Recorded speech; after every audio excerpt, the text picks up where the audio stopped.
Well, my friends, a massive lawsuit was just filed by a collective group of Uber and Lyft drivers against the companies Uber and Lyft. I'm going to tell you about it and how you could potentially get involved and potentially receive a massive payout if you are an Uber or a Lyft driver. Now, before I get started, I want to tell you all about our sponsor of today's video, which is Current.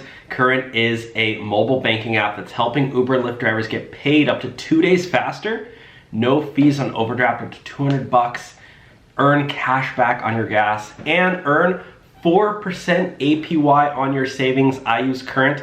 As you can see right here, I'm already earning income just by signing up and putting money in my account. I have over $1,000 in there. Use my link, it's free to sign up, and let's get started. Drivers have accused Uber and Lyft of price fixing, antitrust violations in attempt at class action lawsuit. Remember this, my friends, if it is a class action lawsuit, that's where a group of individuals get together and fight back and potentially get a massive payout. I actually was part of a class action lawsuit I joined in when I worked at Nike. What happened basically was, well, I'm not going to get into the details, I don't want to waste your time, but basically I started getting checks sent to my door, and I just cashed out my checks, because what happened was this individual sued Nike because every time we had to check out, we had to clock out, but before we could leave the store, we had to get our bags checked. And basically all that time added up. We weren't allowed to leave the store, but we were off the clock. So you can't really do that as an employer. You can't hold people, with telling them they can't leave and not pay them, right? So that's basically what happened. And anyways, during my time, they calculated, they averaged out, it was like 10 to 15 minutes extra per shift. And, I worked there for several months. Anyways, listen to this. 3 ride-hailing drivers in California sued Uber Technologies Incorporated and Lyft Incorporated on Tuesday, accusing the companies of antitrust violations that include price fixing in a lawsuit seeking class action lawsuit. In another related story, rising costs and reduced pay leave Uber and Lyft drivers frustrated across the country, and I assume that's another kind of added incentive why these drivers are so upset.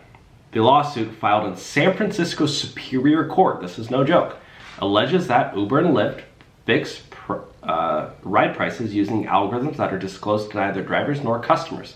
While the companies consider the drivers independent contractors, the drivers have no control over ride prices, which is harmful for competition and hurts both drivers and consumers. The 3 plaintiffs say in a lawsuit that seeks class action status for the Uber and Lyft drivers in the state who have opted out of arbitration. Could this potentially mean the end of Uber and Lyft if they do win this? And potentially a massive payout for drivers? Potentially. Defendants maintain their duopoly and exploit the drivers through persistent violations of California antitrust and consumer law protection laws. Uber and Lyft. And I'm gonna tell you guys how to contact the person who's doing this. They're called Towards Justice, and Rachel Dempsey is the attorney. It's Towards Justice is a non-profit that brought this suit on behalf of the driver plaintiffs. So if you want to get involved, you can contact them. There are an estimated 200,000 ride-hailing drivers in California. The lawsuit seeks an end to the plaintiff's allegation of price fixing and withholding of fare destination data from drivers, as well as damages for suppressed compensation, among other remedies. This complaint, Uber responded. This is what Uber had to say. They said, "This complaint misconstrues both the facts and the applicable law, and we intend to defend ourselves accordingly." Yeah, actually, if you guys remember, Uber head of legal came out and said, "Oh, we are not a stranger to lawsuits. We have no problem fighting back."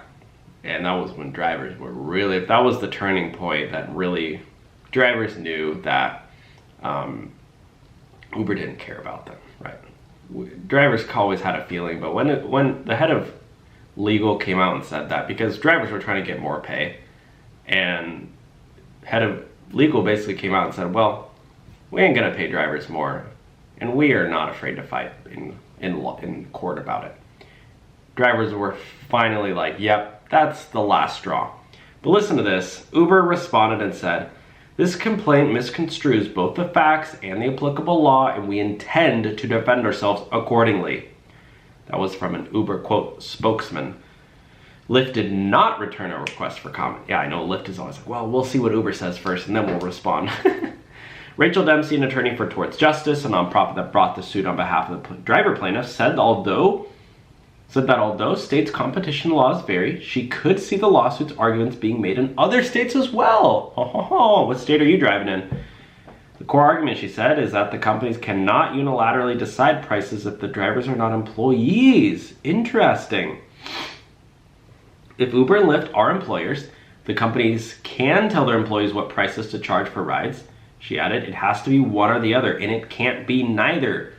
So, to put that in layman's terms, easy boy terms, easy girl terms, elementary school terms, if you are an independent contractor, you basically need to have them, present the price.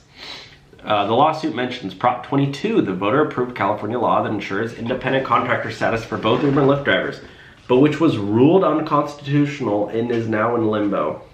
Prop 22 was upheld. The lawsuit says nothing in it. And you guys remember all the ad money that Uber and Lyft spent to, keep drivers independent. They spent millions and millions of dollars in ads, commercials to get people to vote. It was like, they're just literally buying people's votes at that point. That's what it seems like. I never understood that. I never understood how people can just spend money to get a vote that they want passed. And it's like whoever has more money, whoever can run more ads. It was especially in my videos, I was talking against it, and then in front of my videos, boom, ad for Prop 22, boom. It was like all my videos were just flooded with these ads. Nobody else could buy these ad spots out because they're probably spending millions and millions of dollars, and they're paying more per click and more per view, so they just basically beat out. It was like, Uber and Lyft are spending so much money. Why don't they just give that money to the drivers? The drivers would be happy at that point. In an interview with MarketWatch, Dempsey pointed out that prior to the passage of Prop 22, Uber briefly introduced, quote, fare multipliers. Do you guys remember fare multipliers? It gave its drivers some choice over how they could charge for rides, but ended that program once the ballot measure was approved. They were like, yeah, we're getting rid of that one. No, less control for drivers there. It's my understanding that Prop 22 and its aftermath is certainly something that helped motivate this lawsuit, she said. Yeah, so it didn't even backfire against them. Drivers were frustrated and upset when they were promised independence. As soon as that law passed, that independence wasn't protected. So, if you want to get involved, again, check out those people. And yeah, thanks for watching, guys. Let me know your thoughts on this one. And again, sign up for Current down below. We have a special offer right now. And as you can see, I'm starting to earn money in my account already. You can sign up, get involved, get paid up to 2 days faster. There's no fees or account minimums. And yeah, you can earn cash back on your gas as well. This is my profile, Current, right here. And I don't know why it's blurry, but it is. Otherwise, guys, I'll talk to you soon. Have a great day. Bye now.